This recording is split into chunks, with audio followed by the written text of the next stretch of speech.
Jefferson Ryles Chapman, Riles to those who knew him best, was a 25-year-old from Dothan, Alabama.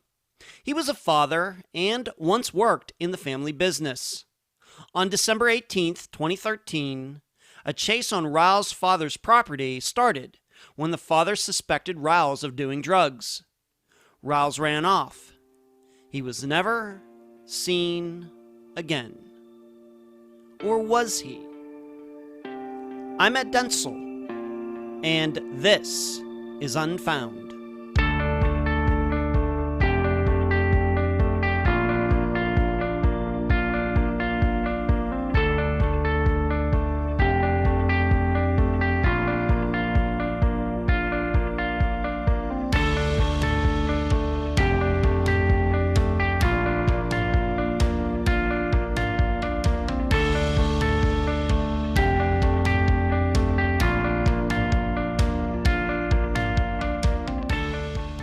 Humans are error-prone animals.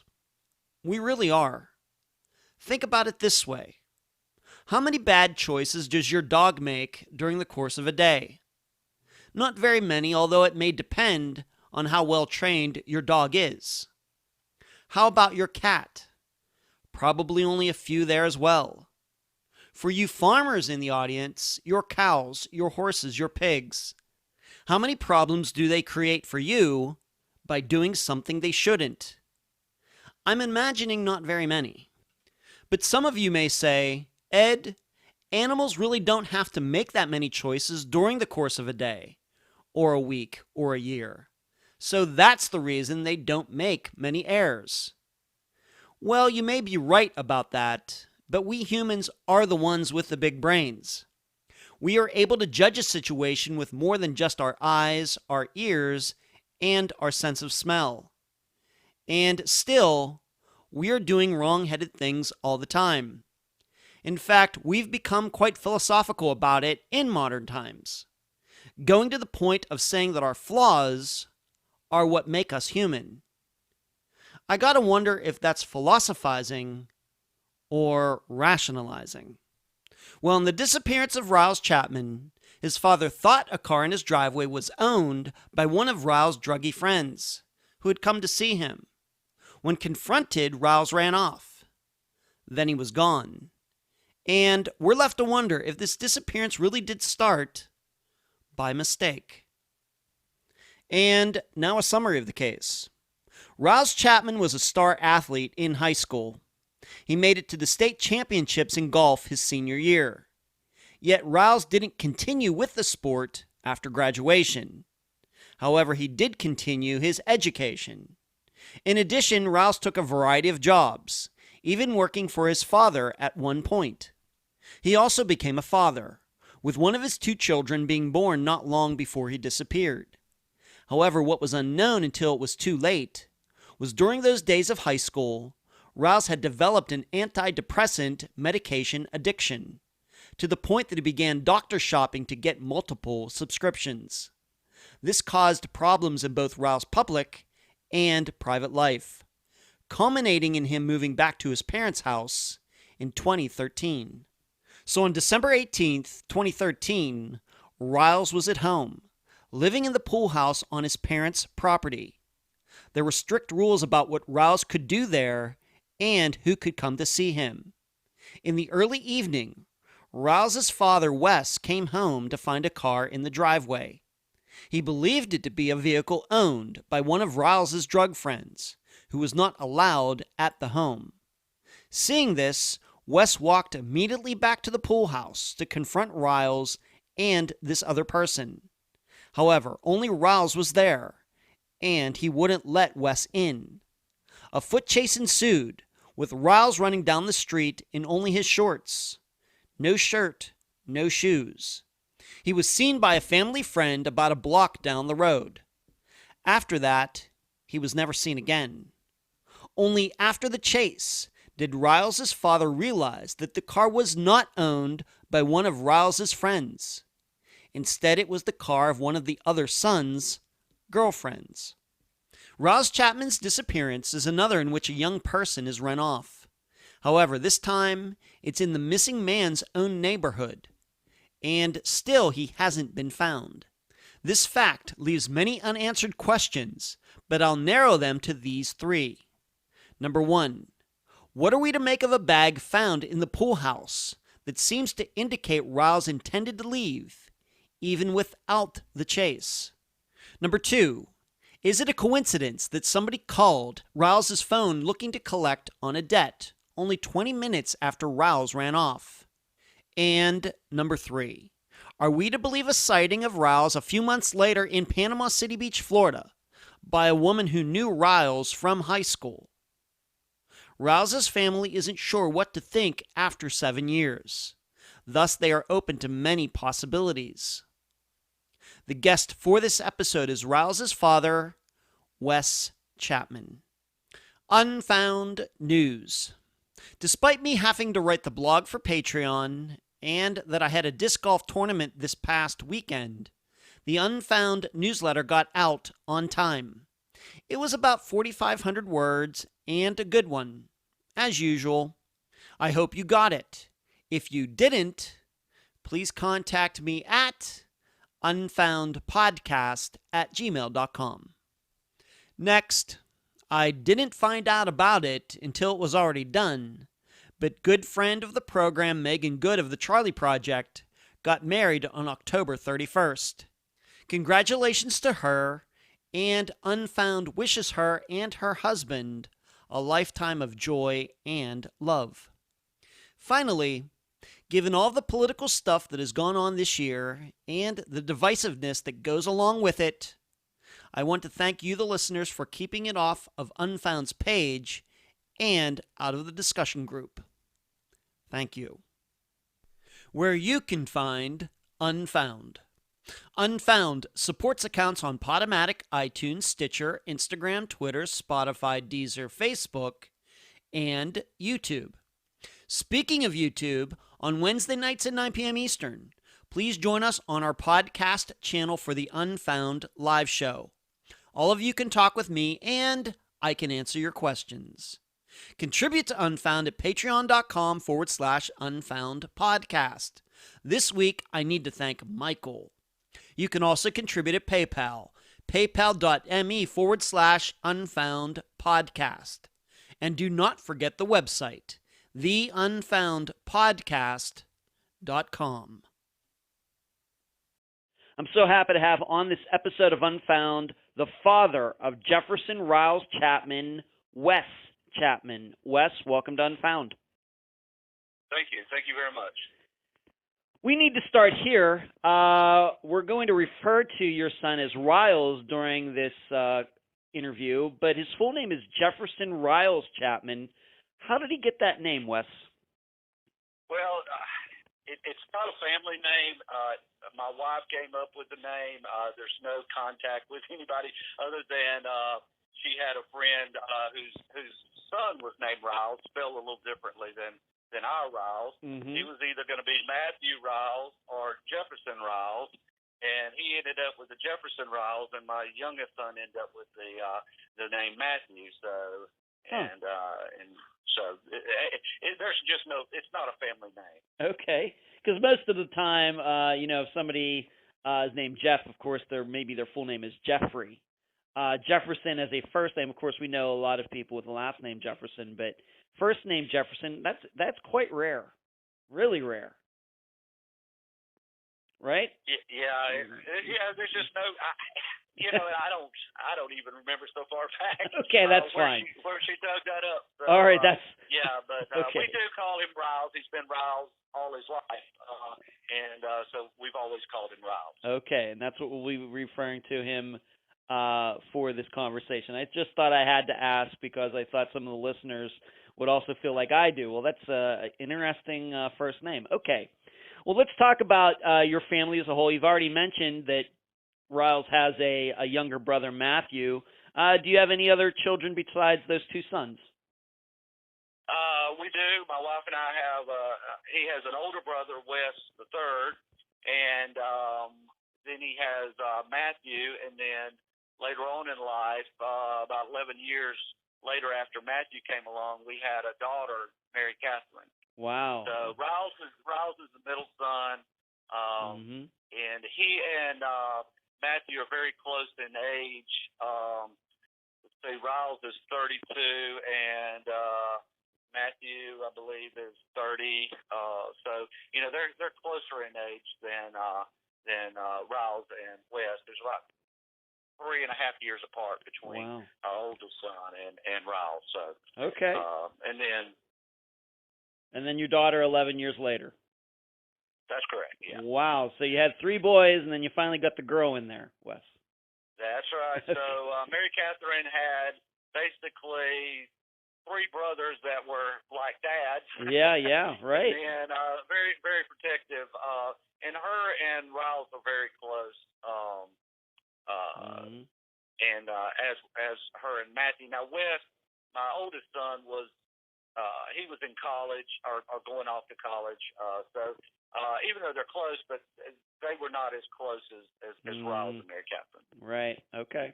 I can understand that for sure, because your oldest, would have been 17 or something like that when she was born. So yeah, I mean it's a little. Yeah.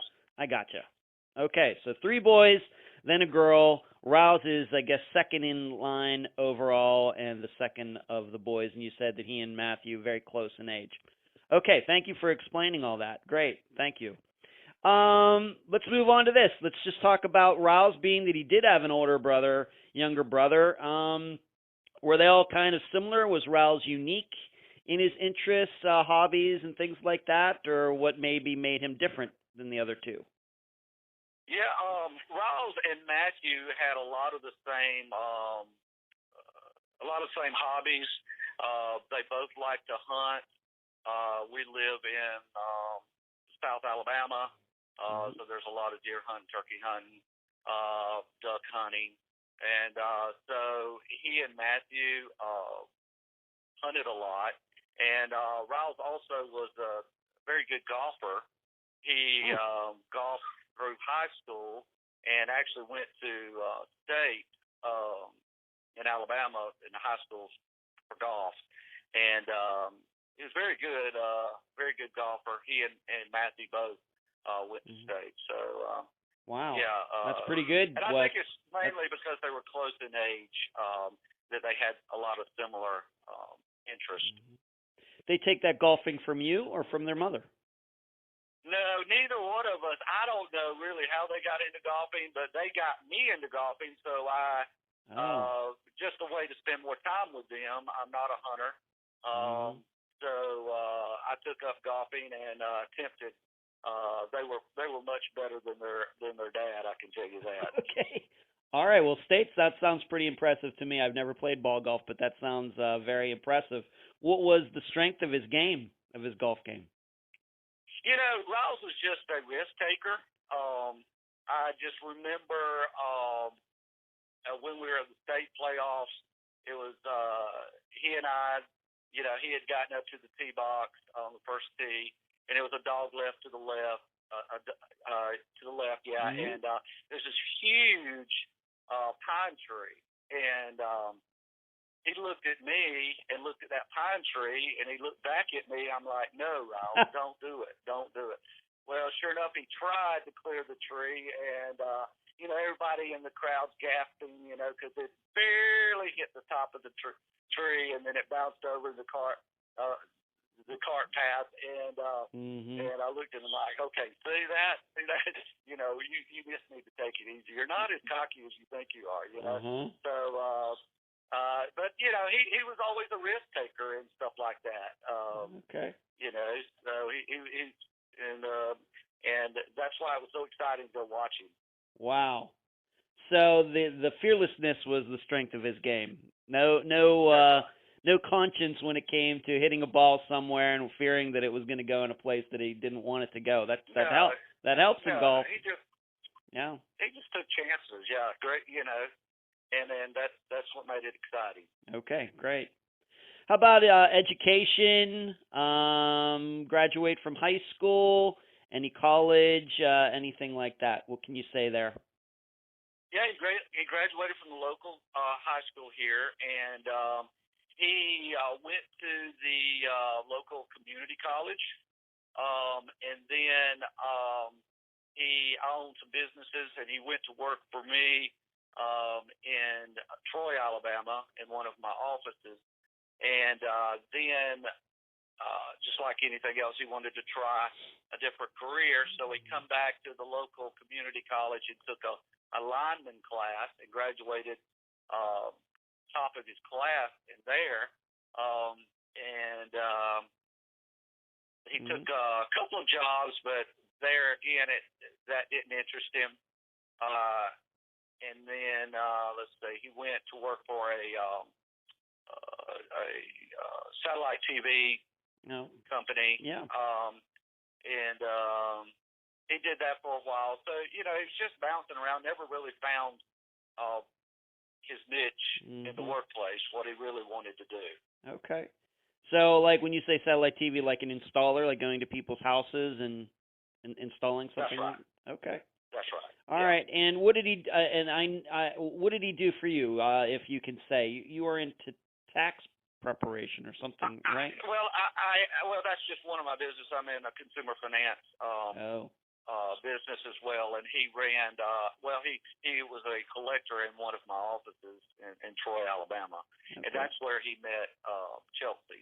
All right. Chelsea was in college there.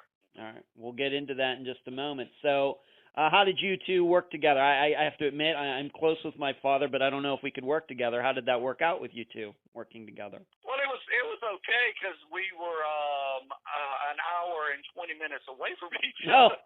Okay. He was, and I was not his direct supervisor. He had a supervisor that was over him, so it wasn't.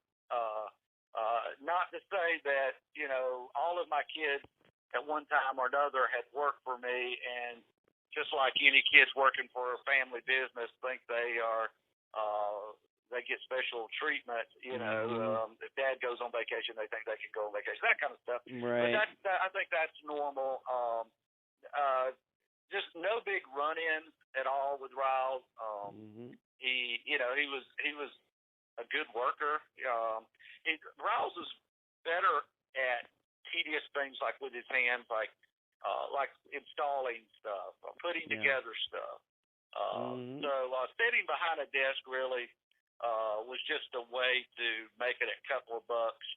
When you're you got to keep in mind he was probably 20 years old back in those days when he worked. Okay. Right. Okay, I gotcha. Okay, thank you for that. All right, so you had a variety of jobs, which I don't think is unusual at all for people in their late teens, early 20s. He's going to school, getting his education.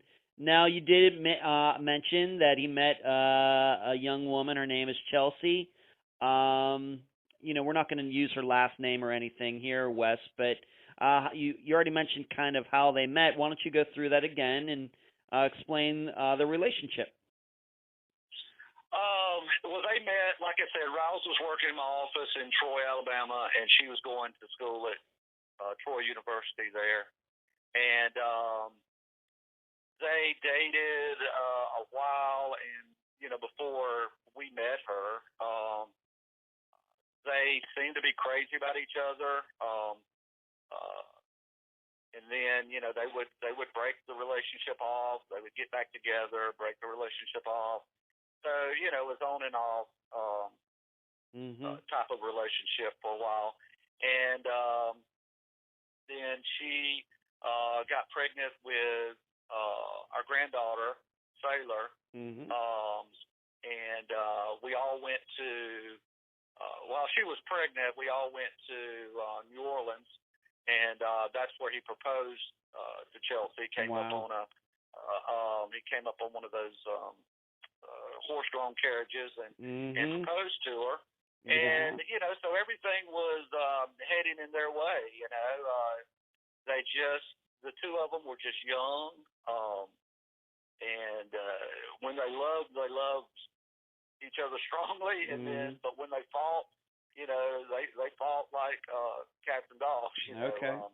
But like a lot of young couples, not that unusual. That's right. That's right. And then, of course, Sailor was born, and let's see, she is 9 now. She's born in September, the middle part of September. And So she remembers Riles, everything they did. She still talks about him a lot. But and they did a lot together. He spent a lot of time with Sailor, doing things, riding her in the Jeep, taking her wherever he went. She was there. So they had a great relationship as well. Okay. And so did it get to a point where Riles and Chelsea were living together in an apartment or something, or did they live separately, or what was the situation? Well, they lived well in Troy.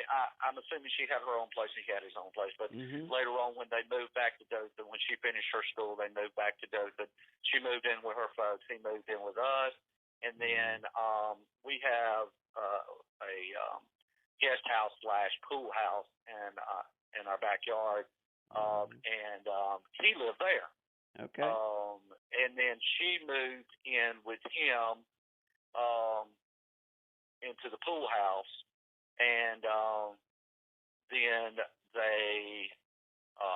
we found them a house, and then they moved into the house with Sailor. Okay. Because the pool house, if you will, is just one bedroom. It's really not set up for children. Right. So they moved into the house, and everything was going wonderful.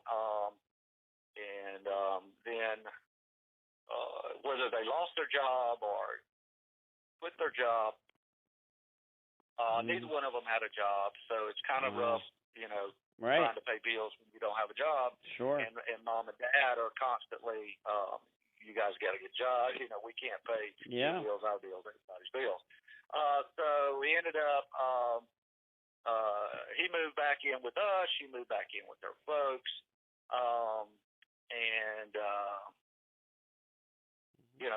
That's pretty much the way it was when he left. Okay. So what you're saying is he proposed to her, but they never did end up getting married? That's correct. All right. How long would you say it was between him proposing to her and him going missing? Was it a period of months or weeks, or what would you say? Let's see. It was about probably a year, year and a half, something like that. Yeah. Okay. Do you think they still had plans to get married at the time of his disappearance? Oh yeah, I do. I think that if Riles was here now, they would probably be married because they would have both matured a lot. Like I said, they were on again, off again. Yeah. And they just needed to grow up. Right. And we have to remember that Riles was only 25 when he went missing. So, yeah, these days 25 is kind of young to get married. Most people are waiting, until late 20s or early 30s. So that's not unusual. Okay. So let's move on to this. And we're not going to hit this too hard, but we have to talk about it because it could be a part of his disappearance.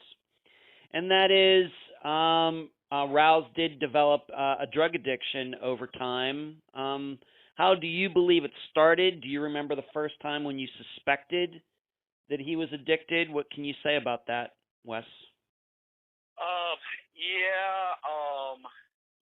The first time that Jamie and I, probably knew something was going on, was we were out of town and we got a call. He was in high school, a senior in high school, and we got a call from my oldest son that we needed to come back. Riles had gotten busted for pot. And him and a group of boys, together, there was about 7 of his running buddies there. They were all a senior in high school. And we came back, and they had taken him to the local, it's not the jail, but the juvenile home, or juvenile jail here in Dothan. And Jamie and I went and picked him up. And he got in the car. Of course, his head hung low. Yeah. And we sat right there in the parking lot. And I told him, I asked him, where he got it from. He wouldn't tell me. Was it some of the other boys? Wouldn't tell me. He was very loyal to his friends. Mm-hmm. But it came down to where, okay, Riles, get out of the car. You go back in to the juvenile home. You stay there until you decide you want to come out here and you want to tell us where you got it. Well, eventually he did. He told us. So we went straight to that house, the parents' house. I went up, knocked on the door, and I told them what happened. And there's some parents that are just, my kids are not going to do that. My kids would do that. Mm-hmm. And that's what we run into. And so we knew sort of where the source was, and we knew that we had approached the parents, well, actually the kid's mom, and told her that that was unacceptable, and the next time we will be going to the police and telling them. So just trying to set the ground rules, because anytime you've got teenagers, a lot of the teenagers are gonna experiment. They're gonna drink a little bit, and keep in mind, we had an older son, so we had been, but nothing like this, but they're gonna go out to parties and that type of thing. So it wasn't like we were shocked. I think we were sort of kind of expecting that our kids would experiment just because they were normal teenagers. Mm-hmm. But then again, Jamie and I knew that we would not allow it in our house, so we were going to tackle that straight on, just like we did, by going to the source. Yeah. And that curved off, and then that was not really, I don't think, that was the early sign that there was drugs involved. Mm-hmm. But keep in mind, he went off to school. He got on anxiety medication that was prescription, and the prescriptions gradually got stronger that he was taking, and they were all prescribed. And then he was supposedly on a prescription to get him off the prescription that he was on. And it went on for too long, or at least we thought it was too long. So I attempted to go talk to his doctors, his psychiatrist, his doctor, local doctor here. They would not talk to me without Riles. Well, at this point in time, Riles did not have a job, so therefore he did not have the capability of paying for his prescriptions. Right. So here again, I was sort of the one he come to say, hey, look, I've got to have my medication. Well, in order for you to have your medication, you've got to take me to your doctor, and we've got to sit down and talk. Mm-hmm. And I did that. And it was just, it was just like it was, I don't want to say it was a pill meal, Okay. but they are known to give, these young kids this medication. And I thought that I had the doctor realizing where we were and where we needed to be. But as it turned out, when Riles, I'm getting a little ahead of myself, actually went missing, and we started going through prescriptions and that type of thing, he would have 3 or 4 prescriptions at different pharmacists. Wow. So the doctor definitely was not doing him any justice by helping him get off the prescription drugs that he was on. What was, if you can say, if you know, what was he on? Ed, I can look that up. I do not know what it was. All right.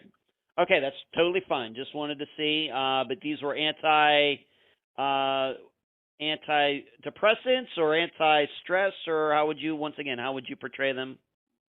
I think they were antidepressants. Okay.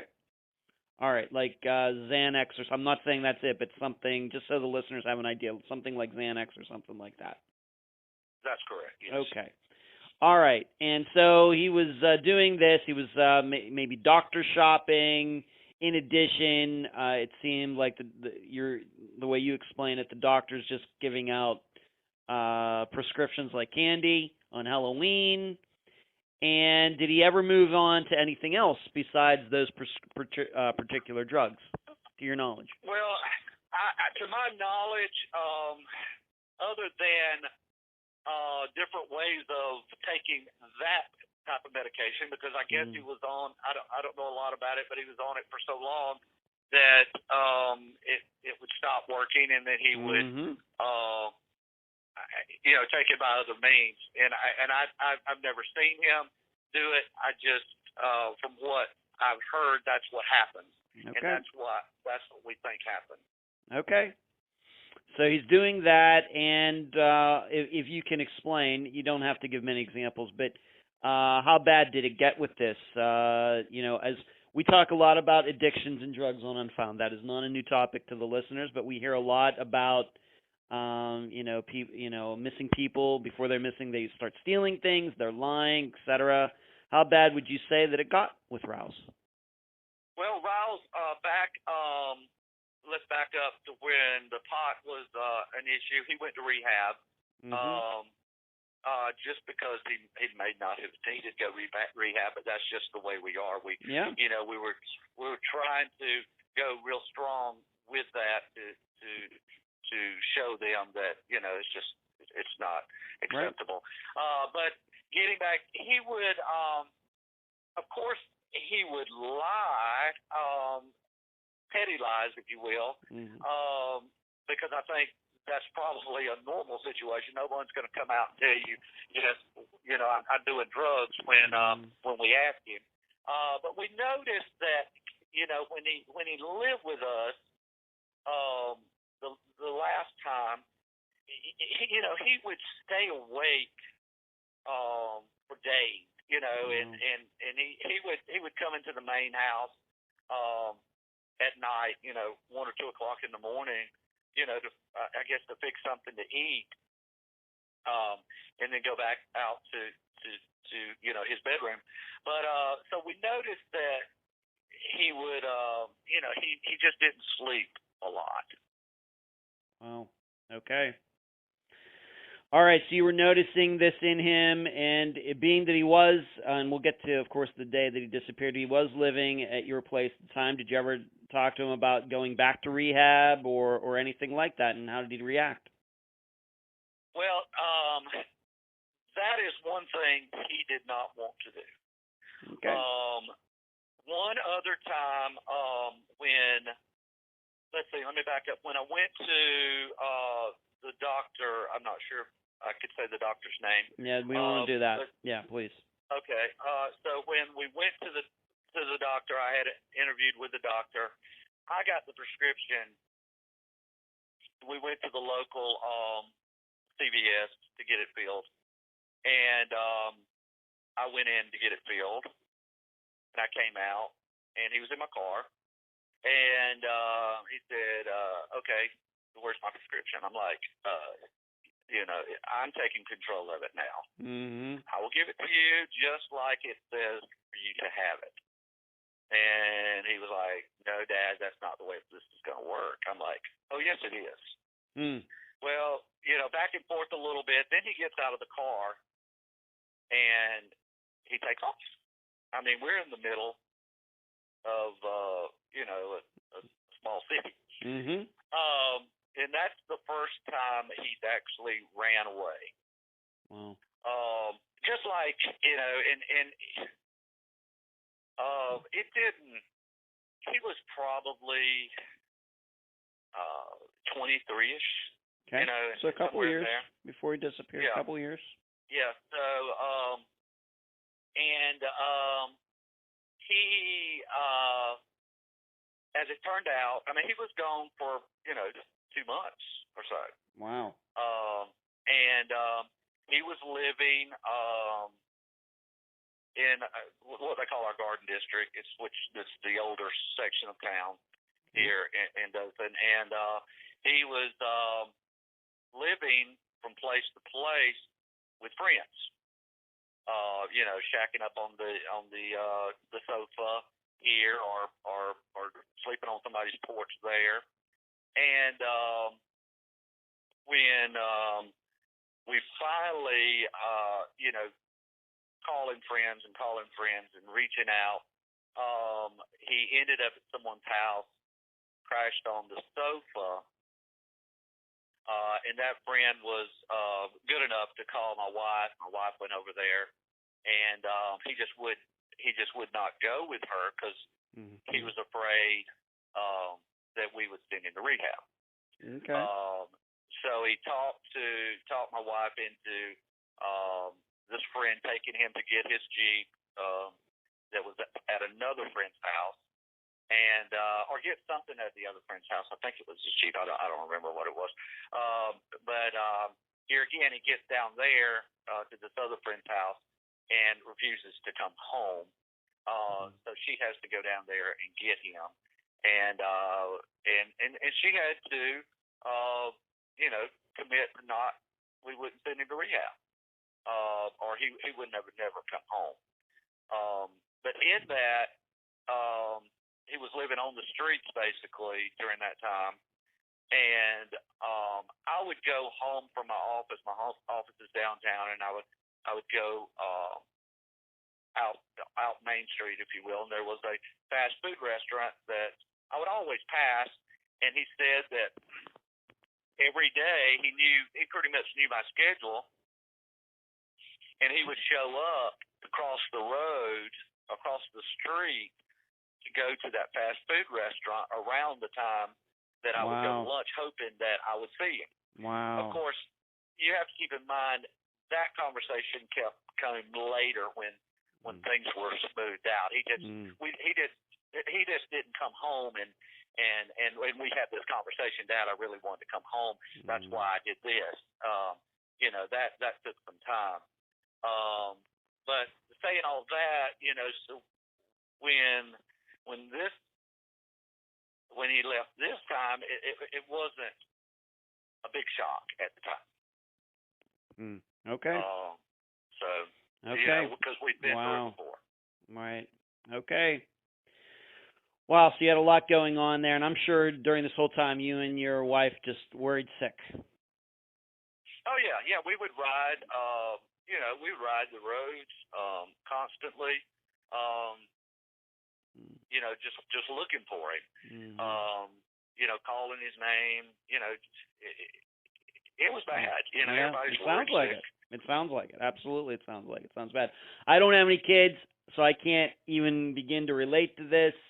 But I of course, we've had many other parents on who've talked about these similar circumstances, and yeah, it affects them all the same way. It's horrible.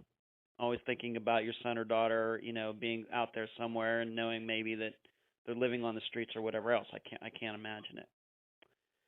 Okay, so you had a lot going on, but you did say once again, though, at some point, though, he did come back, and you kind of already mentioned this when we talked about Chelsea, that he ended up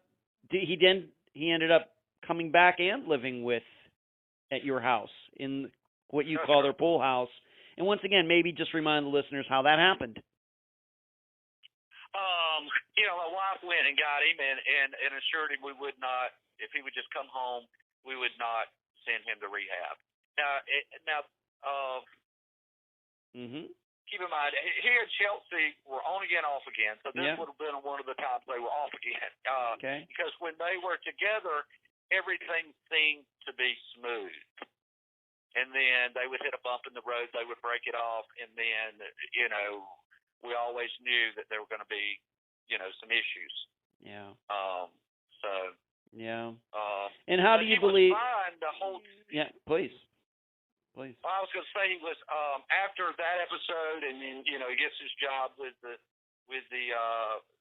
satellite company, and everything's fine. They move in their house, and he loses that job, and they can't pay their bills, so they move back, or he moves back in with us. She moves in with her mom and dad. Everything was really fine. I mean, we're getting coming up around Christmas time, and 2 days before he left, he was putting Christmas lights on our house. So everything was real normal during that time. We didn't suspect anything other than always suspected, but he was acting normal. Anybody that the kid wants to help decorate for Christmas, we didn't make him. He's 20-some odd years old, 25 years old. Right. He's helping do that, and I mean, I guess you're. I mean, you didn't have a job or anything. You couldn't have been too happy about that. But being that he's at your house, you're having interactions with him, you're seeing him every day. He's putting up Christmas lights. It sounds better maybe than it had been in the couple years before that. That's correct. Okay. Yeah. So we were taking that situation and making the best of it. Okay. Knowing sooner or later he would hopefully find a job and everything would be fine. Okay. But actually, during that time, he had a part-time job. He had already, that when he moved back with us, he went to work for a local roofing company through a temp service. So that's what he was doing when he was at our house. But he was acting normal as far as we didn't suspect that he was high all the time, if you will. Or, we didn't suspect that because he just didn't. He would go to work and, he would come home and pretty much acting normal. Okay. When he was at your house for that time, before he disappeared, any shady characters come to your house, or did he know better than to allow them to even come near your property? Well, that was one of the rules. Here again, no drugs, and we knew some of his running buddies, and we knew that they were, bad influence, and we would not let them at the house. Well, so we're at December the 18th, late afternoon. My daughter, I went to pick her up from, I think it was either volleyball or cheerleading practice, from her high school. And so we drive up, and there's a car in our driveway that was very similar. At that time when we drove up, I thought it was one of his running buddies that was had problems with drugs as well. So I told Mary Catherine to sit in the car, let me go back and see what's going on. Okay. So this is the start of the drama. Right. And I'm not sure if I could have done it any differently, but so I guess. All right, so let me allow this to set this up for listeners. So this is the day that he actually disappeared. This is the evening, December 18th, 2013.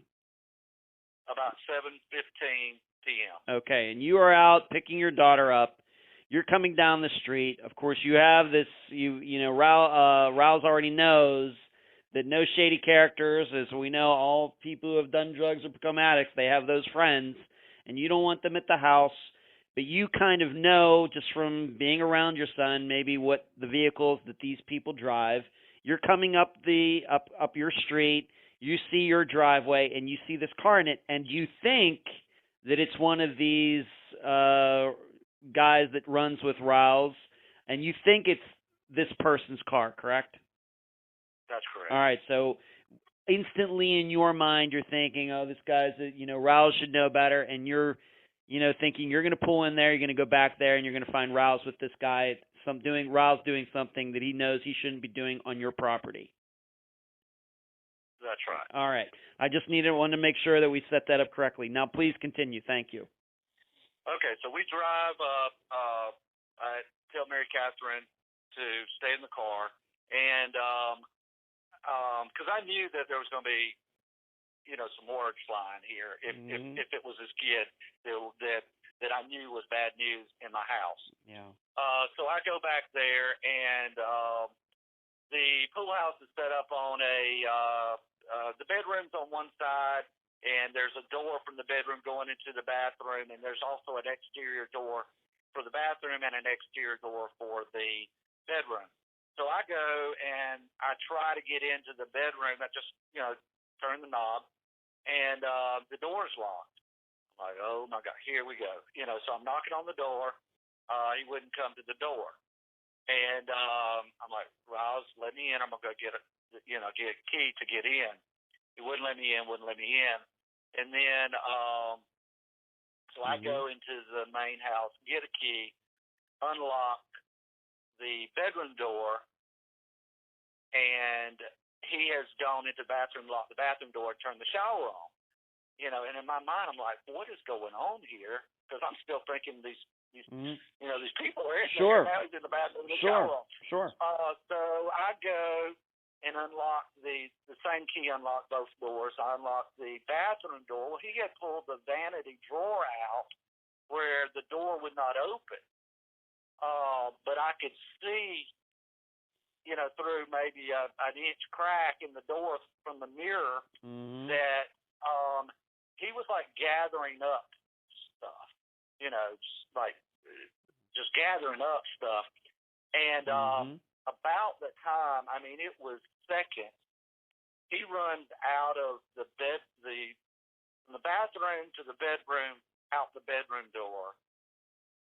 Wow. Screaming that somebody was chasing him. Stop chasing him. And he was saying, stop chasing me, quit chasing me, quit chasing me. And about that time, my youngest son, Matthew, drives up with his girlfriend, who is now his wife, drives up, and he's walking around the pool. So he hears all of this, and all he sees is Riles running out of the room saying, quit chasing me. So he's thinking that I'm chasing him, and I'm not even sure at this point in time what's going on. Right. So Riles runs to the far side of our house. There's a gate. He goes through the gate and runs to the street. And he realizes that Matthew, his girlfriend's in Matthew's car.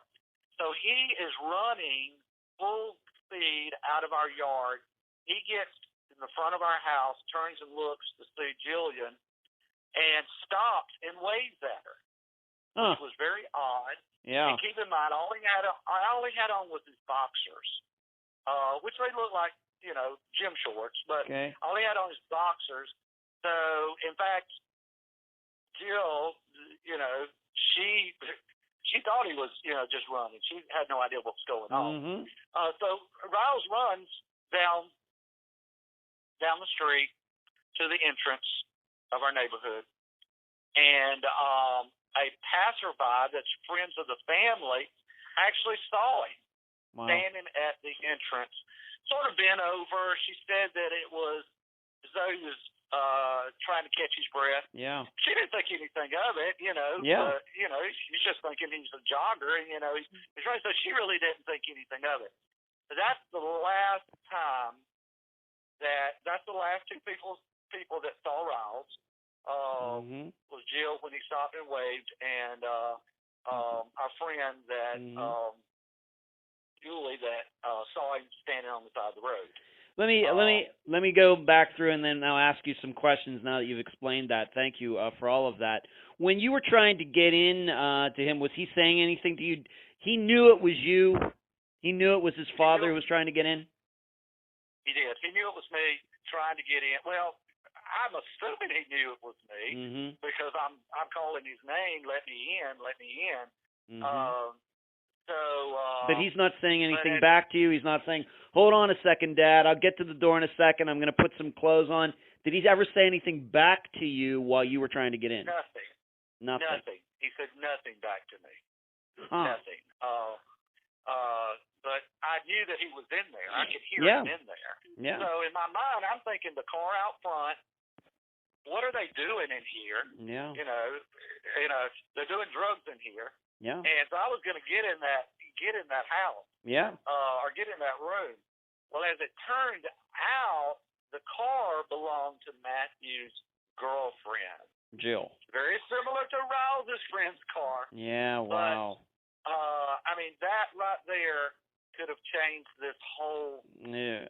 our whole life, you know. Yeah. You know, because if the car was not parked out there, I'm not blaming anybody. Don't get me wrong, but Ryles. Right. But if the car had been parked out there, I would not have gone out there. It's just something that we just didn't go out there checking on Ryles, you know, unless we had a reason to. But anyway, that's how quick our life changed. So he's not saying anything to you. You're at one, like, you know, I've not looked at this or anything, but you're on one side of the building, and he goes to the other side. You go to the other side of the building where the bathroom is. He blocks that door, and then when you're on that side, he goes out the other side where you just were, out the back. Correct. And That's the whole correct. time, he never says one word to you. The only thing that he said was "Stop chasing me." Stop chasing. Oh, stop chasing me. Okay. All right, so he runs out there. He's only in his boxer shorts. Is he in his bare feet? Is he in sandals, shoes? What was he wearing?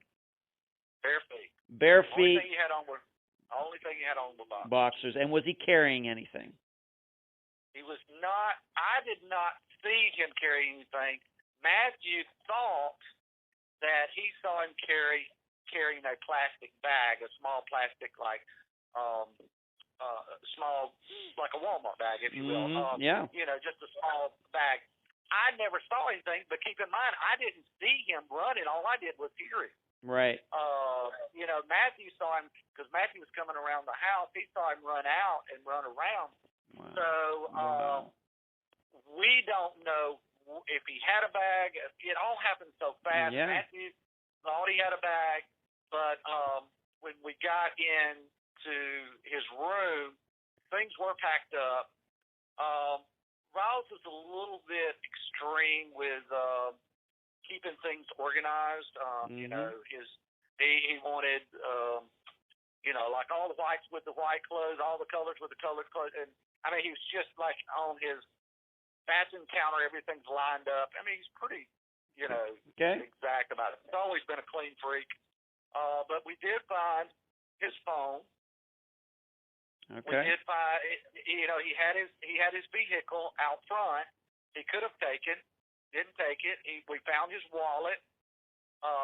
He had cash in his wallet. And we also found, you know, the pills. So we just think that at this time he had gotten maybe something off the streets that caused him to think somebody was chasing him. Okay. So let's just take it from there. So he runs down the street. He waves at Jill. Doesn't say anything, I guess, to his brother, who I guess is right there. But Matthew, your other son, sees him, running down the street. Ryles gets down to the end. Maybe he is out of breath. That makes a lot of sense. A friend of your family sees him and doesn't think much of it, and they just pass by. That is the last time any confirmed sighting of Ryles.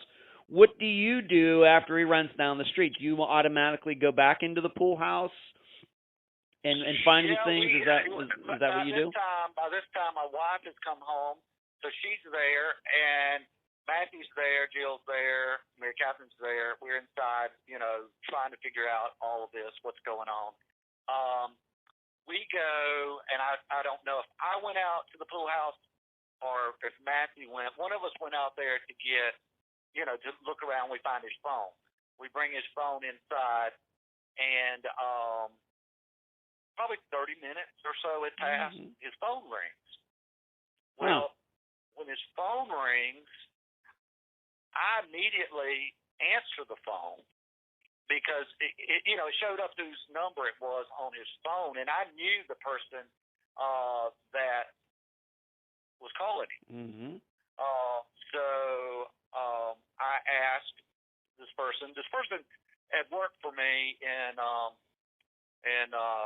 Montgomery, Alabama office years before this. But so I knew him, and I knew, you know, that he was. I think he's better now, but at that time he had problems with drugs as well. Okay. Because that's how he lost his job. But he was a young guy, a little bit older than Ryles, a couple of years probably older than Ryles. But so he was calling, so we're questioning him about, you know, Riles what is he needing with Riles, and he said that Riles was owed him $25.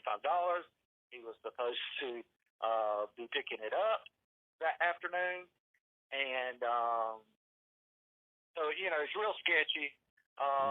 So we don't know if he knows. He says he doesn't know anything.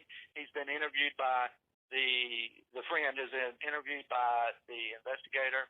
In fact, I gave you the name. He's one of the names that I gave you. Right. So hopefully he can shed some more light on that night. All right. So we're just going to use this guy's first name. The guy's first name was Richard, correct? That called. That's correct. Yes. All right. So he calls and you pick up the phone. And in your opinion, did it sound like Richard sounded surprised that Ryles ran off? Did it seem like he knew anything about it at all? He says that he did not. I think he was surprised, first of all, that I picked up the phone. Sure. Okay. Wonder what's going on, and then I start questioning him. What's going on? And that's when he said that Ryles owed him $25. He was supposed to meet Ryles, but he was supposed to meet Ryles at the end of the street, and that was kind of a little bit crazy. You would think Ryles would get in his original plans may have been to get in his Jeep and meet Richard, because Richard was one of the people that would not, he'd lost his job when he worked for me, so he would have been one of the people that wasn't allowed our house. Not welcome. That could have possibly been it, but it was just kind of a little too. That he's calling 30 minutes after Ryles is leaving. I'm inclined to agree with. We're not going to get too much. We don't do many theories on the program, but the fact is that he called 30 minutes after Ryles ran off. Correct. All right. And do you believe, given that Ryles didn't have a job or anything, your opinion, do you think that Ryles even had $25 to give Richard? Yeah, Ryles did, because he had a little over $200 in his wallet. Okay. He had a job. He had a job that he had quit, either unknowing to us, either that day or the day before. So he went when it was worked for a temporary agency, and so they would pay them. If it's their last day, they would write them a check then and there and cash the check for them then and there. So he had upwards of over $200 in his wallet, and so that leads me to believe that he may have been planning on leaving. All right, we'll get into that. We'll get into that. Okay, we'll get into that. I don't want to get too ahead of ourselves. All right, so he runs off. You go back in there. You do find these pills. How many pills would you say were in there? 100? I don't know. Maybe 10 or so. All right, I don't know the number. I just know that he was back doing what he should not have been doing. Okay. All right. And we'll get into some of the other things you found here in a bit, including his work stuff. But he is gone for, of course, he's still missing. What are your thoughts? He doesn't come back that night. He doesn't come back the next day. What were going through your thoughts? If you can speak for your wife, what were her thoughts? Well, it was the same thing as the first time he left. We called all the friends that we knew, told them, to be on the lookout, that type of thing. Excuse me. But so he had done this before, and at this point, all of us are mad. Scared, mad. We're around Christmas. He's got a daughter. He's got a son. Why is he doing this? It really, I think, when it hit Christmas and he didn't come home, is when we knew that there were issues, and we got a lot of grief about, why didn't you report him, the day or the day after, the next day that he was missing? Well, hindsight, he should have. Right. But he was 25 years old. He was an adult. he had done this before and stayed gone, month and a half, whatever. So, we were more like, why is he doing this to the family right now? Right. Here it is, Christmas. Right. He's got a daughter. He's got a son, which was so young because he was not even a year old. His son was born September the 29th.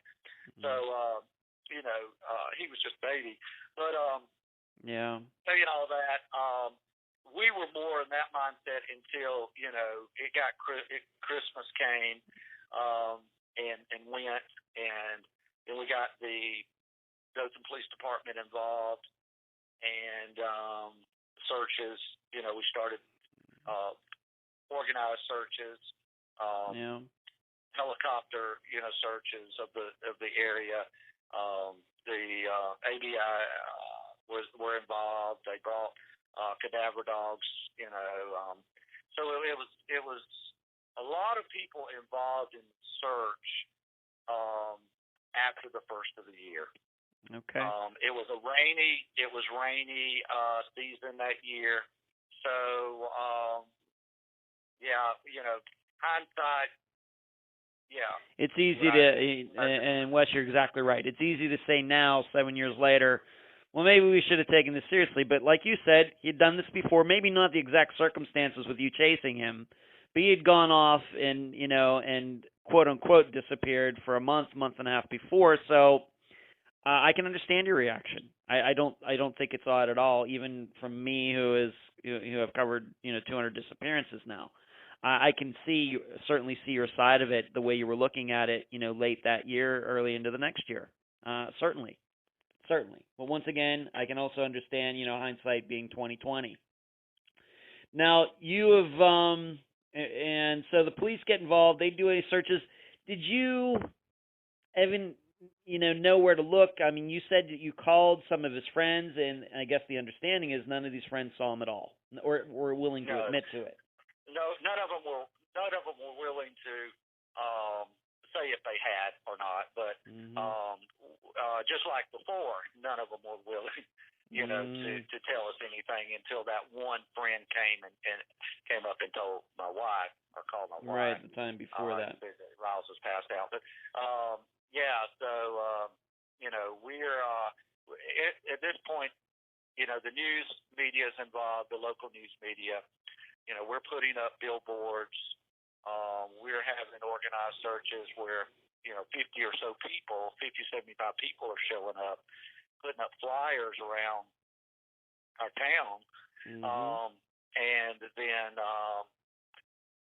the helicopter searches of the area, horseback crew come in and we're riding, through the woods and stuff.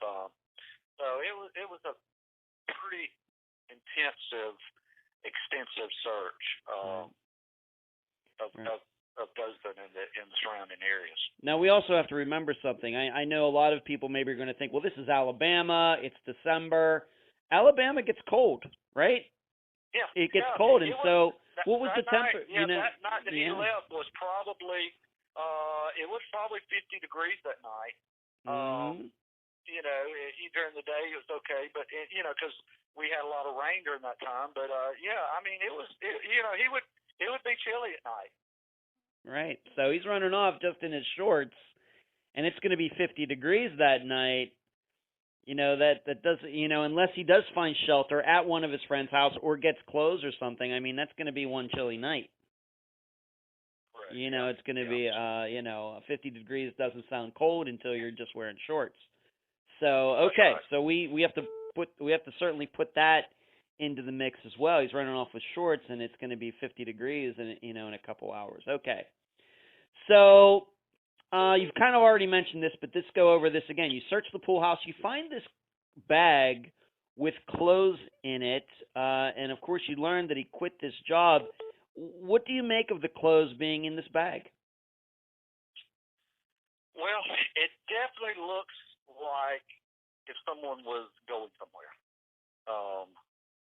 Then there was is a poetry bag that we've yet to find that we knew he had. So whether he came back that night, and the reason why I say he might have come back that night after we were in bed, is because my tire on my vehicle on the passenger side, back passenger side, was cut. Wow. So whether it was whether it was one of his friends, or he would, or Riles come back, trying to get some sort of revenge for whatever reason. Wow. Then being mad, but it was not cut all the way through. And I'm not saying I could have run a curve. I just know that it was not flat, but it was definitely a straight cut in my back tire. So whether he come back and got, we had his phone, so he didn't have access to that, and we would have had his wallet, but that would have been the only thing that we cannot find is a toiletry bag. So Toiletry bag. Okay. So whether he came back or not, I don't know. Whether that toiletry bag was left somewhere at an earlier date, I don't know. It just looked like he was planning on going somewhere. Okay, maybe we could, once again, we don't like to speculate too much, but maybe it was a situation where he was planning to leave and you just kind of caught him in the process of that and he didn't want you to know. Maybe. Maybe yes. that day. Okay. That's kind of what I would like to believe. Okay.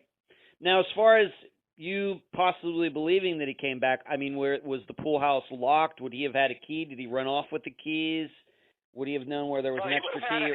We left it unlocked. Yeah, we had a privacy fence around, our backyard. So he could have opened the gate, went in, and went into the pool house. Okay. He didn't get his backpack. He didn't get anything that we could have noticed. Like I said, other than, and I don't even know if the bag was not there the day he left. He could have left that at a friend's house or somewhere. But that's just something we knew that he had that we could not find. Okay. So it is possible then you didn't lock it up after he ran off. It was still unlocked, so he could have come back and got in there fairly easily. Right, yes. Okay. And when you say that you saw this bag with clothes in it, how many clothes would you say were in it? A week's worth? A couple days worth? Or what would you say? No, there were quite a large amount of clothes. I mean, Wow. it actually had he did not even use a suitcase or a backpack. He had them in a trash bag.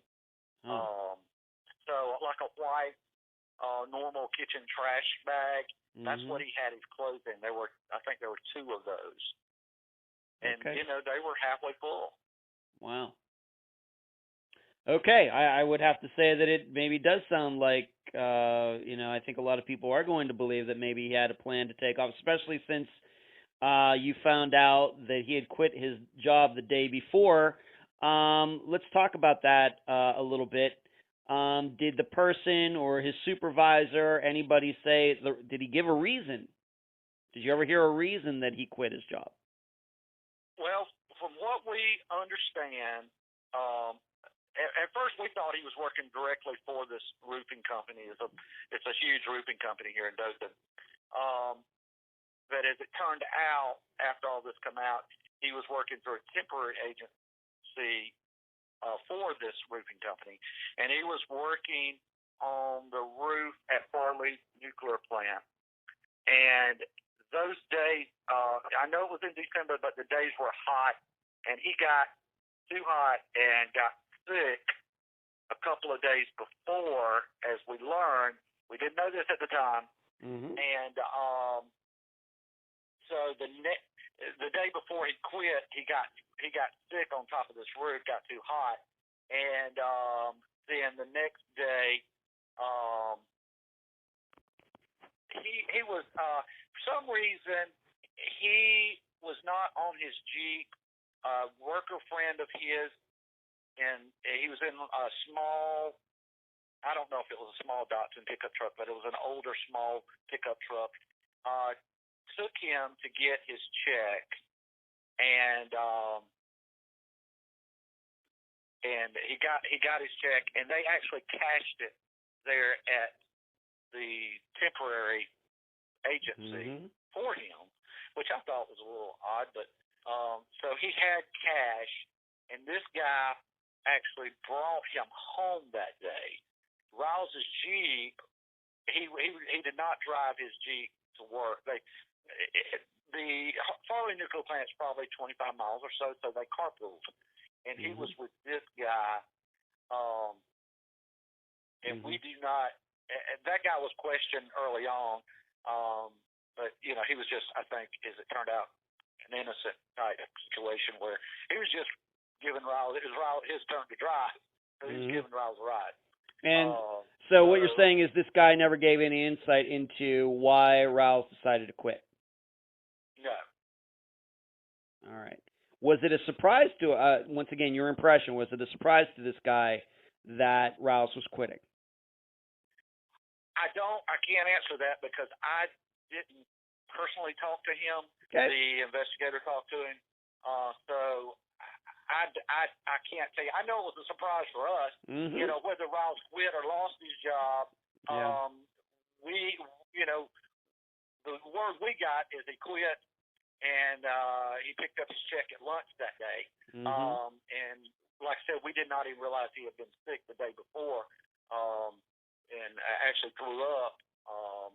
He got so hot during the day, and it was in December. Keep in mind, but the nights were cool and the days. Yeah. You know, if you're sitting, you're working on a roof, I guess it gets pretty hot. Okay. All right, so we have all this information. It maybe seems like he was going to leave anyway, maybe, but maybe you know, once again, due to a mistake, a misinterpretation of whose car was in the driveway, kind of put him on the spot, you know, earlier than maybe he thought you and he were going to have an encounter, possible. Let's talk about Richard again. You said that he called on that day saying that Riles owed him $25.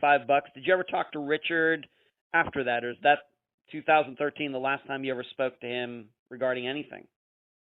That's the last time that I spoke with him, and it was probably somewhere around 8 o'clock that night, about 30 minutes after Riles had left. So we immediately thought, you know, this is what's going on. Richard's picking Riles up. Now, the investigators have questioned Richard several times, but I have not talked to him. That was the only time I spoke with Richard. Okay. All right, so he's been questioned. Of course, it seems nothing has come of that. Do you even know if Richard ever even offered up a theory to the police as to what could have happened to Riles? I don't. I'm hoping that Richard will answer your call and give us some insight on, you know, what he thinks happened. I hope that can happen. And listeners should know we're doing this interview on October 27th, 2020. And I anticipate this episode will come out on November 4th, so I do have some time here to try to reach not just him, but some other people that you know, might be helpful in giving some more insight. And if I have reached those people, I will tell all of the listeners what they have said after this interview is completed in this episode. Okay, let's move on to this. His phone. Of course, we know that Richard called the phone. Did anybody else call the phone that day, or any texts, anything? No one else called the phone. Then, of course, we turned the phone over to the investigators, and they had to get a court order to go through the phone. And that's how they got names of people to talk to.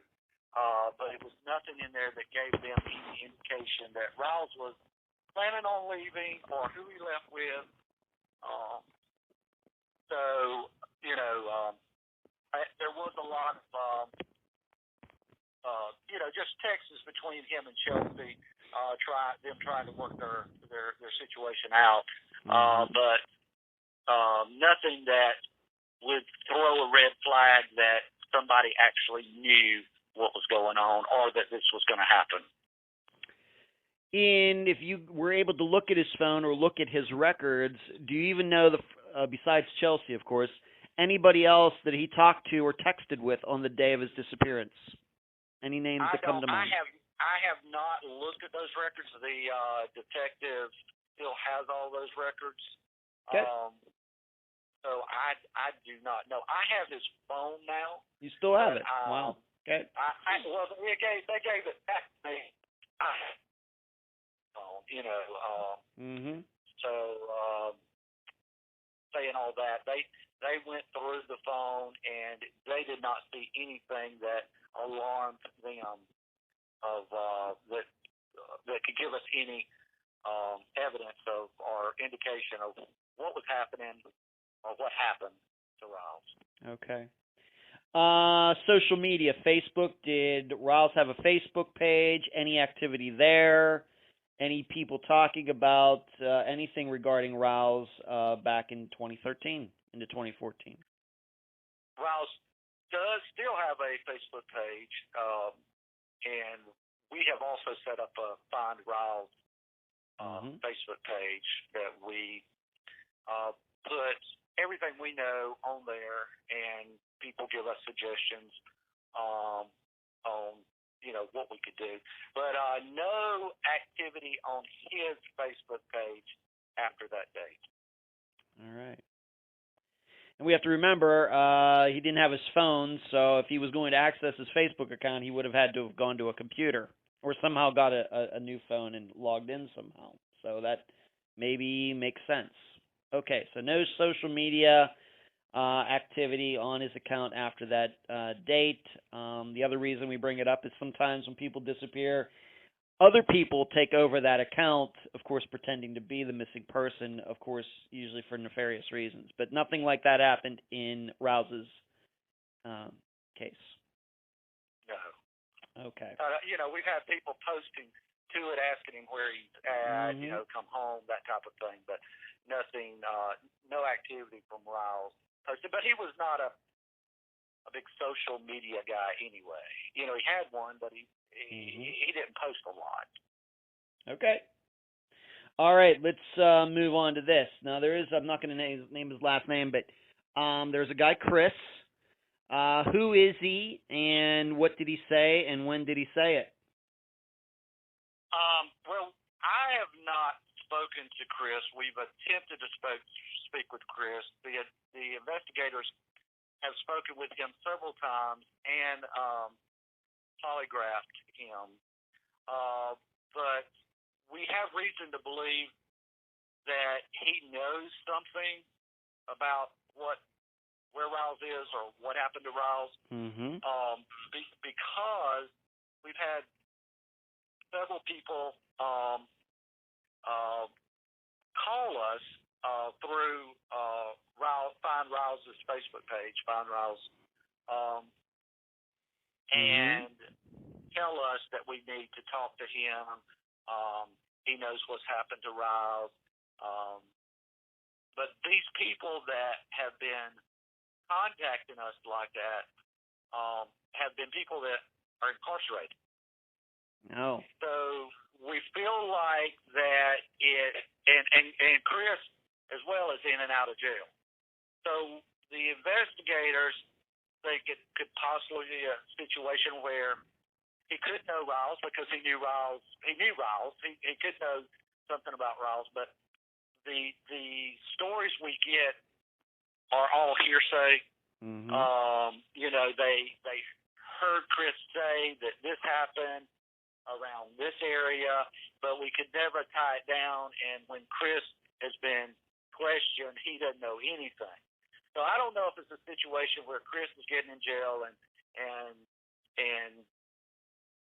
talking, bragging about that that Chapman boy just to make himself look better. Yeah, that happens. And then somebody overhears him in jail.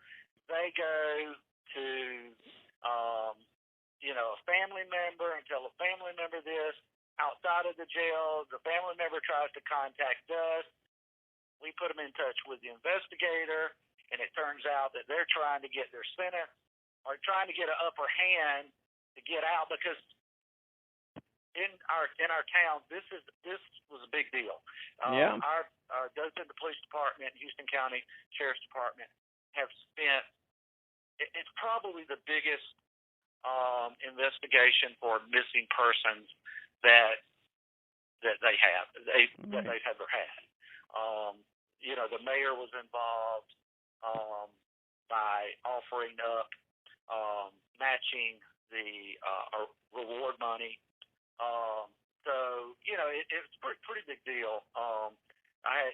We got it out, and early on we didn't know what the best way to go about it, whether to publicize it, and he see it and sort of get embarrassed and get mad at us for doing it. But we didn't have another choice. The only choice we had was to try to find him. And when we knew we couldn't find him on our own, we had to get the community involved. And the community got involved in a big way. Like I said, billboards going up everywhere. The searches, organized searches on the local TV stations. The commission meetings, we've gone and pleaded, just anything we can do to try to keep the word out there, to try to get our son back. I want to go back to Chris for a second. I mean, did Ryles and Chris know each other? They did know each other. They did. Okay. All I right. did not know. To my knowledge, I did not know Chris, and I did not know they knew each other till after. All of this happened. One of the names that I gave you were mutual friends of Ryles and Chris, and so hopefully he could shed some light on that as well. He could tell you what kind of person Chris is. Okay. And maybe from that we can see if Chris is actually all talk, or does Chris really know something. Okay, I'll do my best to fire that out. But just for the record, though, this isn't some stranger that's saying all this. This is somebody that knew Chris, or knew Ryles, and Ryles knew Chris. Correct. Yes. Okay. And he's saying, some things about Ryles' disappearance, maybe taking credit for Ryles' disappearance, kinda. Yes. Okay. All right, we'll move on. Let's talk about some sightings. I think maybe I probably will be doing at least a short YouTube video to explain the area where you live and where Ryles ran off. But you've already talked about how a friend of your family saw Ryles that evening, at the edge, I guess, of your neighborhood after he had run off, leaning over, maybe out of breath, which could make sense. This is a suburb, a populated area. What are the odds that he could leave there just wearing shorts and nobody else, say that they saw Ryles that evening? What do you think about that? Maybe you need to explain the area a little bit for the listeners. Well, the area is a neighborhood outside of Dothan, probably maybe 5-6 miles out of Dothan, and the neighborhood entrance is intersects with Highway 84, which is a 4-lane going out of Dothan to Enterprise, Alabama, going west. So at that time it would have been busy, just people getting off work. It's busy anyway, but there would have been a lot of traffic back and forth. So it was not a situation where no one. He could have been walking down the road and no one saw it. Someone would have seen him because it would have been that busy. So what do you think about that? You live, of course, I don't think I've ever been to Dothan, Alabama, but you live there. What do you think about that nobody else besides this friend of the family ever came forward to say that anybody saw him? What do you think? Well, we think that he was picked up at the entrance. Okay. We think that somehow, whether it was planned, or keep in mind, Ryles didn't have any way of communicating that we know of. Right. Whether he had another phone hidden somewhere, we don't know. Right. But someone would have had to have picked him up at the entrance. Keep in mind now, it wasn't 15 minutes past the time he ran off, my wife showed up. So Yeah. she would have turned into the neighborhood and, driven back. We were back in the back part of the neighborhood. So, whether I guess he could have been hiding behind trees and stuff like that. But I don't. For me, with him thinking someone's chasing him and he was all jacked up on whatever he was on, to me, I'm not sure I believe that he would have the mental state to be hiding behind a tree. I don't know that. I'm just saying, here comes a car. I guess if he thinks somebody's chasing him, maybe. I just don't know. But she would have seen him. She come along, 15 minutes or so after he left. She would have seen him right at the entrance. So we feel certain that someone picked him up. Who that is, someone is, we don't know. Are there, once again, I'll be looking at the satellite maps for this, but are there woods there? Could he have run off into the woods or something like that? Is that possible? Yeah, that's very possible. There's woods all around. In fact, later on, we got a lead where a cadaver dog had found, I guess, thought that the cadaver dog found something, and it was a creek runs by our neighborhood, and it was on the other side of the creek, and they brought in front end loaders or some kind of diggers, and we're digging all around. It was late at night. It was horrible, us sitting there waiting, wondering if our son was buried out there. But as it turned out, it was not. It was not anything. It was.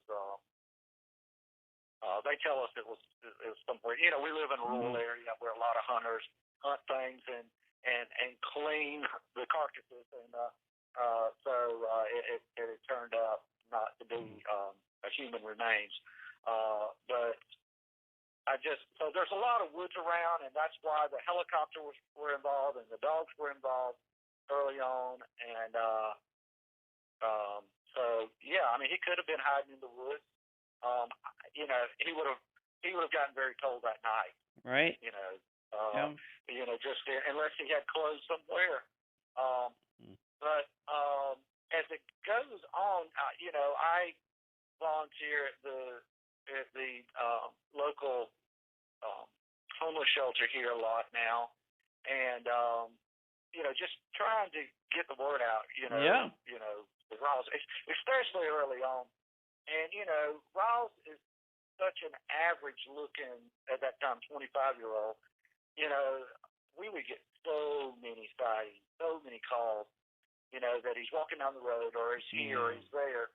And it would always be after the fact. It wouldn't be, hey, I'm standing here looking at him, I'm talking to him, type thing. It would be, 3 hours later, 4 hours later, the next day, hey, we think we saw him at the local Dairy Queen. We think we saw him here.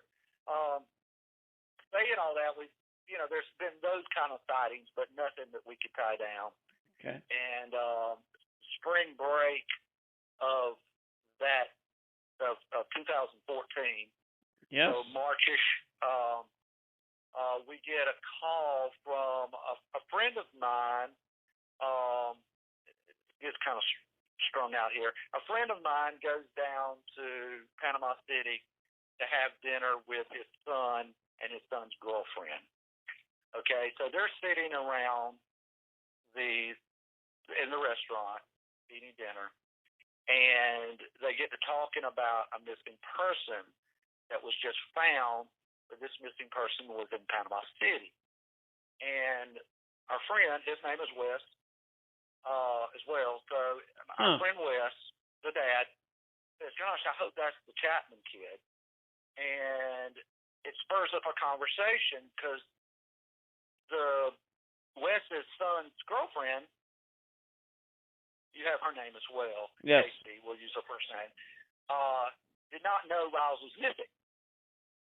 She was working at the local Club La Vila down there as a waitress during spring break, and sees Riles on the beach. Well, Riles comes up to her, and they graduated together, graduated high school together. So she knew Riles. And her and Riles talk, and then when Riles leaves, Riles says, whatever you do, don't tell my mom and dad. Huh. You saw me. So, saying all that, our friend Wes calls me the next day and says, hey, look, this has just happened. I thought you need to know. So, Casey has been questioned, and, she doesn't know any more than she saw Riles. What did they talk about? Do you even know? I don't know. I guess just small talk, about, how's everything going, that type of thing. You've never personally spoken to her? I have not. The investigator has spoken with her. I have not spoken with her. Okay. All right, so this is roughly, let's just say 4 months later, 1, 2, maybe 3 months later. Spring break, Panama City. I'm a little bit familiar with that area. And, of course, that's not too far away from Alabama. And she's working there, and all of a sudden Riles is there. He comes up to her, and they talk. And she's not even aware that he's missing at that point? That's correct. She's not aware that he's missing until my friend Wes, they're eating dinner at a restaurant there, and he tells her. And that's why she was so surprised, Wow. He's not missing. I just talked to him in spring break, So, okay. All right. We feel like he was alive then. I mean, I still feel like he's alive, but, we feel like he's, and early on, we didn't let that get out. Investigators knew just because of questioning people. Yeah. Because we heard some pretty horrific stories of Riles got picked up, he went to Birmingham on a, drug run, and he overdosed, and this and that, and this. And so as far as the timeline, we kind of, the investigator kind of had that in his back pocket, if you will. So we would know if people are, we kind of got the feeling that every time we closed mouth, and it was just like people, whoever Riles was involved in, didn't want us to find out, so some crazy thing like that would come up. To slow, maybe they thought it would slow us down from looking for our son, but here it is 7 years later, and we're still, we just did a TV interview not too long ago, the local TV station, and it's posted on Find Riles. Yeah, I've seen it. And you're welcome to go through that. I will surely link to it. We won't give up, is the point I'm making, regardless of all these crazy stories. We want our son back, or at least want to know what's going on. And if he doesn't want to come back, we understand, he's an adult. Adults make their decision. But he owes it to his mother, he owes it to his 2 children, and his brothers and sisters. And he owes it to Chelsea. Chelsea's still hanging on. Right. It's uprooted our life for all these years, but we won't give up until we know either what happened to Riles or where Riles is. I do need to ask you a little bit more about this Panama City sighting, Wes. Did this young woman say so they don't know, we don't know what they talked about. Did she even say how he looked? Did he look healthy or anything like that? Do you know? She did say that, and now this is secondhand information that I got. She said that he was very skinny, and he was with another guy that was very skinny, that had a lot of tattoos, and a girl that had a lot of tattoos. Well, Riles had tattoos, and one of the guys that she described was one of the guys that does Riles' tattoos, or did some of Riles' tattoos. But that guy, he's been questioned, he's been polygraphed, he's was in prison, I don't know if he is now or not. But the actual investigator, he was in prison in North Alabama, and they took a polygrapher and went up there and polygraphed him, interviewed him as well. So, whether they had anything to do with it, I just don't know. I just don't know. Yeah, I would certainly like to, I think if I can just say this publicly, I think you just need to find out a little bit more about this conversation. I would love, of course, to talk to this young woman myself to see what was the content of the conversation, how long was the conversation, did these other people that were with Ryles say anything? We just need a little more context, I think, to this. I'm not saying I doubt it, the sighting, but without context, like, when I mean context, I mean the way we usually have conversations with people. And so, Ryles, hey, I haven't seen you in a while. How are you doing? What are you doing down here? Things like that. The small talk that we make with people. I'd certainly like to know a little bit more about that. And you probably should probably labor to try to find that out for yourself, even if it is, 7 years later. Maybe try to figure out a little bit more. I think a lot of people are going to be maybe a little suspicious of this sighting, but adding context to it could actually, help make it a little bit more solid. I think that's what I'm saying. So, Gotcha. So maybe I'll get to talk to her at some point, and I would certainly give you my opinion of it if she's willing to talk. Okay, so we have this sighting a few months later. It's by somebody who graduated with Ryles. That sounds like a positive development, but nothing after that. And it does seem that this young woman, even though Ryles told her not to tell her parents, it seems like she told people anyway and eventually got back to you. Okay. Of course, it's been 7 years. Going to be 7 years in December. And how have your other children reacted to this, Wes? How have they reacted to it? Well, just like all of us, anytime someone reaches out, they're hopeful. Those leads are few and far between now. Yeah. What we hear now is the absolute horror stories, and we normally do not hear those until we get very active on Find Ryles' Facebook page. We start posting stuff, then we start hearing, but the people we hear do not have any details, and I always put them in touch with the investigator. Call the investigator, ask them to talk to them. Just because if I'm talking to someone that knows what happened to my son or where my son is, and it gets in a situation where I get more emotional, I'd rather somebody be able to ask all the right questions. And, so the investigator has been on it. We've changed investigators over the years, but Curtis has been on it now for, I guess 3 years or so, 3 or 4 years. Mm-hmm. Anyway, they're all in the same. We're all in the same boat together. We want him back. We want to know what happened, and for his kid's sake, Yeah. Yeah.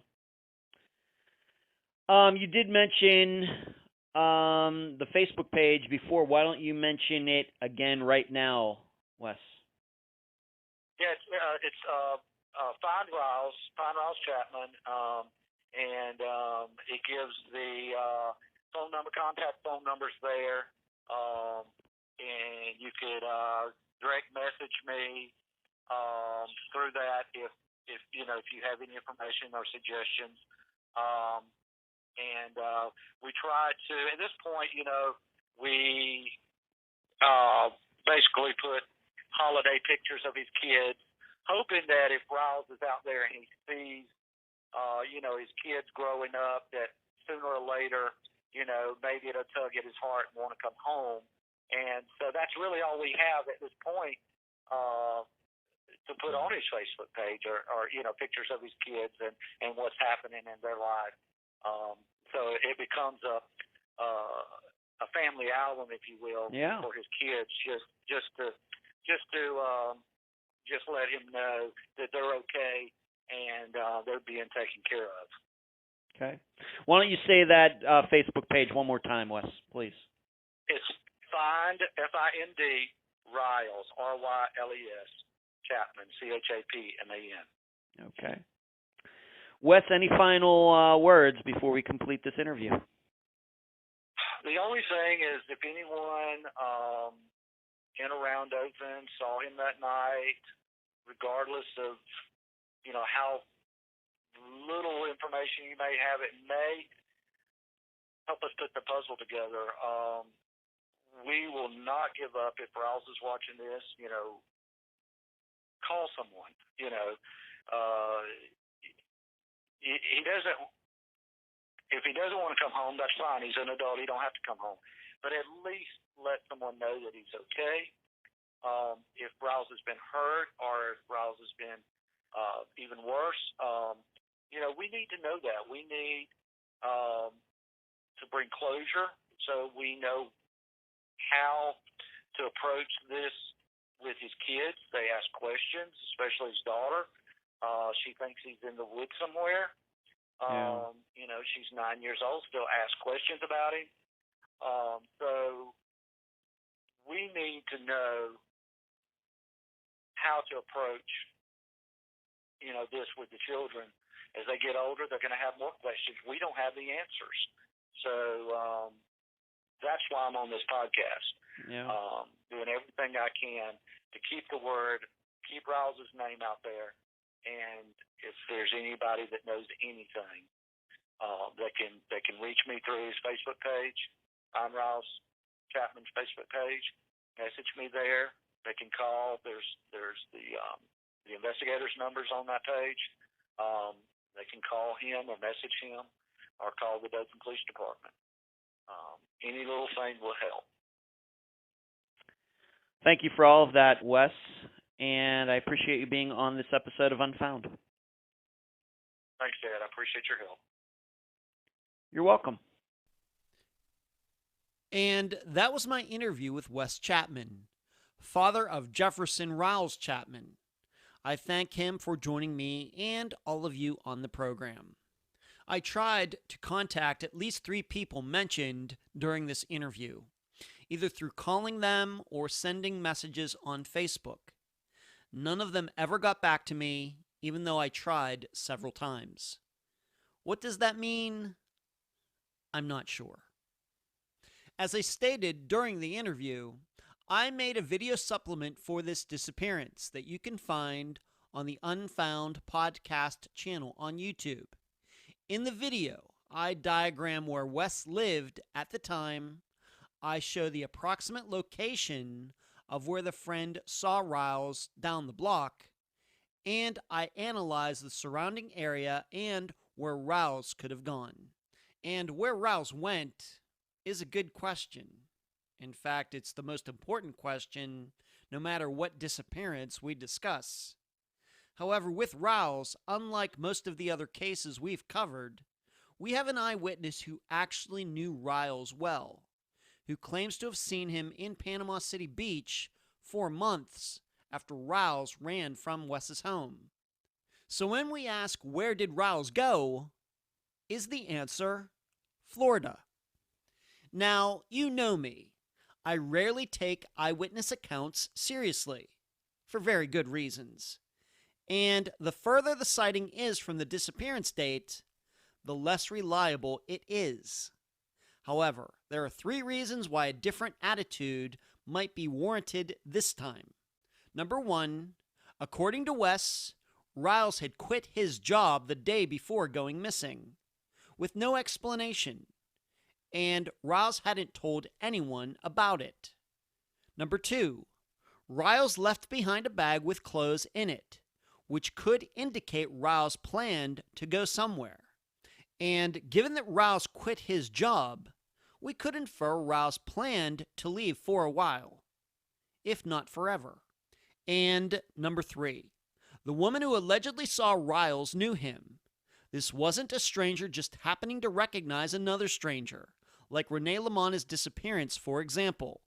This lends more credibility to her, although the percentages are still far from 100%.